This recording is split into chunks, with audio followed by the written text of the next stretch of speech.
Ashama harka fuune ijoollee Oromoo akkam jirtan nagaa keessanii nagaa koodha galanni waaqayyoodhaaf haa ta'u isinillee akka nagaa taatan abdii guutuu hin qaba.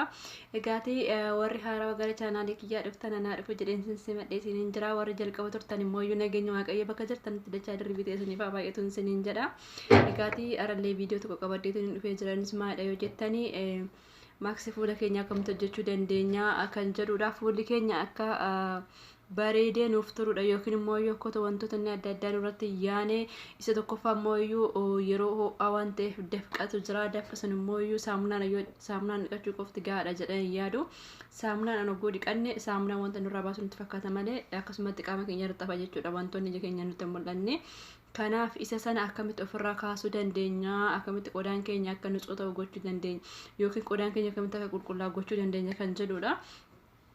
Maaksii kanas kan itti gargaaramnu hojjennu bishaan ruuziitii fi dhiifama bishaan kaarotiitii fi bishaan dinnichaatiin akkamittiin akka hojjechuu dandeenyu viidiyoo kanarraa ni hubattan jedhetanii yaada. Gamarmaanan gara viidiyoo kiyyaatti sin dabarsaa.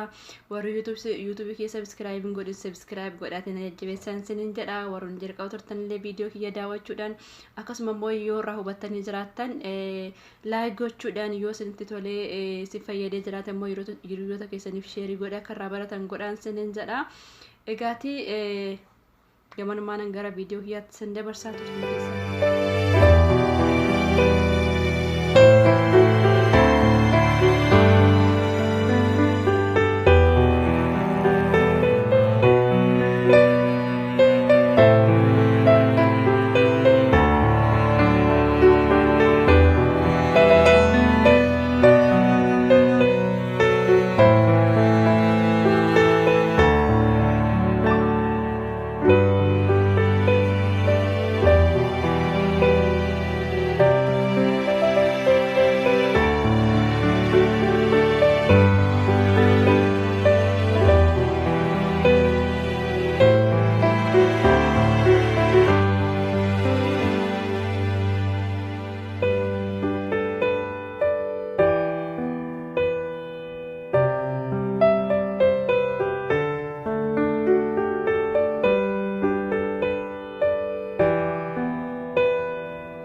Egaati viidiyoon keenya kana fakkaataa akkatti fayyadamtan abdiin isinirraa qaba. Yoo xiqqaate torban keessatti yeroo sadii yeroo haaluma isinitti tolee fayyadamaa isiniin jedha. Egaa baasii tokko malee mana keenya keessatti wantoota argannurraa haala kanaan fayyadamnee fuula keenyas bareechifachuu ni dandeenya jechuu barbaadeeni. Egaati viidiyoo kanarraa yoo hubattan jiraattan akkatti fayyadamtan abdiin isinirraa qaba. YouTube kee subscribe gochuu hin dagatinaa isiniin jedha. Bakka itti dogongoree yoo jiraate immoo natti himaa nan sirraa isiniin jedha. Kennaawwan kan koo haga xumura viidiyoo kiyyaatti waan wajjin turtaniif guddaa galatoomaa. Viidiyoo biraatti nagaa walitti deemtu turtiin keessan turtii gaarii saniif haa ta'u. Hedduun isin jaaladha. Nagaan naa tura ijoollee Oromoo.